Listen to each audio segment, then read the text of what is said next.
This channel does not promote any violent, harmful, or illegal activities. All content provided by this channel is meant for an educational purpose only.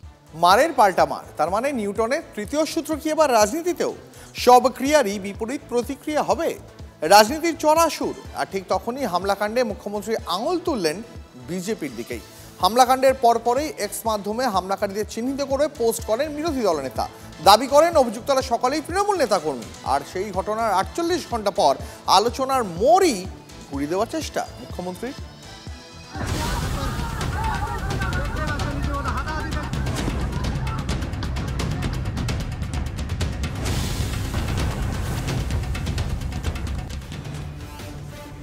হাসপাতাল থেকে ছাড়া পেয়েছেন শঙ্কর ঘোষ, তবে এখনো ভর্তি খগেন মুর্মু।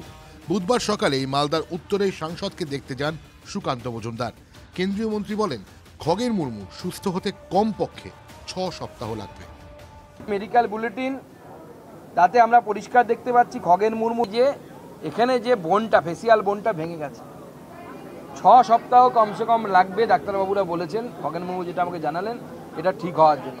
তার মধ্যে 1 মাস অর্থাৎ 4 সপ্তাহ তাকে কথা বলা যাবে না, খুব কম কথা বলতে হবে। মঙ্গলবারই হাসপাতালে ভর্তি খগেন মুর্মুকে দেখে এসেছেন মুখ্যমন্ত্রী। তা নিয়ে রাজনীতিও কম হয়নি। আর বুধবার উত্তরবঙ্গে বসেই সুকান্ত মজুমদারের নিশানায় মুখ্যমন্ত্রী করাচ্ছে তো, নাহলে কেউ অ্যারেস্ট হতো না। এই যে সাংসদ খগেন মুর্মুর এই ধরনের আক্রমণ হলো, কেউ অ্যারেস্ট হয়নি। 24 ঘন্টার উপরে হয়ে গেল, 48 ঘন্টা হতে চললো। বাংলার মানুষ যেখানে খুশি যেতে পারে, কিন্তু গেলেন যখন আলিপুরদুয়ারের সাংসদ কোথায়? আপনার আগে সেখানে শ্রমিক ভট্টাচার্য গেছে, আপনার আগে শ্রমিক বাবুর সাথে দেখলাম আনন্দ বর্মন যাচ্ছে। তাদের উপর তো আক্রোশ হয়নি, হামলা হয়নি। তাহলে কি এর পেছনে অন্য কোনো গল্প আছে? সকালেই তৃণমূলের মুখপাত্রের মুখে বিজেপির অন্তর্দ্বন্দ্বের তথ্য। হামলার পরই এক্স মাধ্যমে হামলাকারীদের চিহ্নিত করে পোস্ট বিরোধী দলনেতার। অভিযোগ তৃণমূলের বিরুদ্ধে।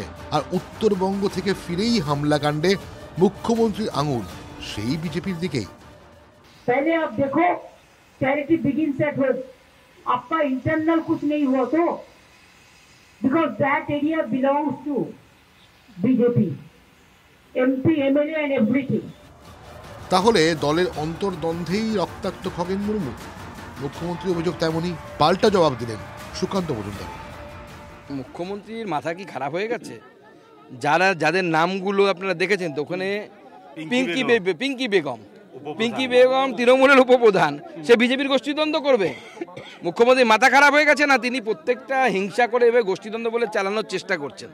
देखिए, फ्लड में और कम्युनल टेंशन में किसी को गुस्सा होता है, ये इन्वेस्टिगेशन का भाग क्लियर हो जाएगा। इन्वेस्टिगेशन से चल रहा है। পুলিশ শুনতে পেলাম 2 জনকে নাকি রিটেন করেছে এখনো পর্যন্ত। এই মহান পুলিশ তো যদি গোষ্ঠীদ্বন্দ্ব হয় বিজেপির, তা আমি মুখ্যমন্ত্রীকে বলছি, চ্যালেঞ্জ করছি যে আমরা যাদের নামগুলো দেখেছি বা ভিডিওতে দেখা যাচ্ছে, তাদের সবাইকে অ্যারেস্ট করুন। ওরা তো বিজেপির লোক, আপনি বলছেন, তা সবাইকে অ্যারেস্ট করুন। ওই দাড়িওয়ালা টুপিওয়ালা যারা আছে, আমাদের কোনো আপত্তি নেই, সবাইকে অ্যারেস্ট করুন। एक एक लीडर जाएगा 40-50 कार्ड लेके, उसको पीछा में पुलिस दौड़ेगा, एडमिनिस्ट्रेशन दौड़ेगा। किसका प्रायोरिटी है? जब कोई कैलामिटीज होता है, कोई लीडर को जाना नहीं चाहिए। I went there, but not with this type of convoy. Only 2-3 cars with me, and also I walked. Bureau report, TV9 Bangla. উত্তরবঙ্গে বৃষ্টি বিপর্যয়ে ভেসে যাওয়া গন্ডারের দেহ উদ্ধার বাংলাদেশের কুড়িগ্রাম জেলার দুধকুমার নদী থেকে উদ্ধার গন্ডারের মৃতদেহ। লাগাতার বৃষ্টিতে উত্তরবঙ্গে ভয়াবহ পরিস্থিতি তৈরি হয়। ক্ষতিগ্রস্ত শতাধিক বাড়ি, একাধিক বন্যপ্রাণীর মৃত্যু হয়েছে। জলঢাকা নদীর স্রোতে ভেসে গেছে গন্ডার, বাইসন, হরিণ। এই গন্ডারটি সম্ভবত গরুমারা জাতীয় উদ্যানের, এমনটাই মনে করছে বন দফতর।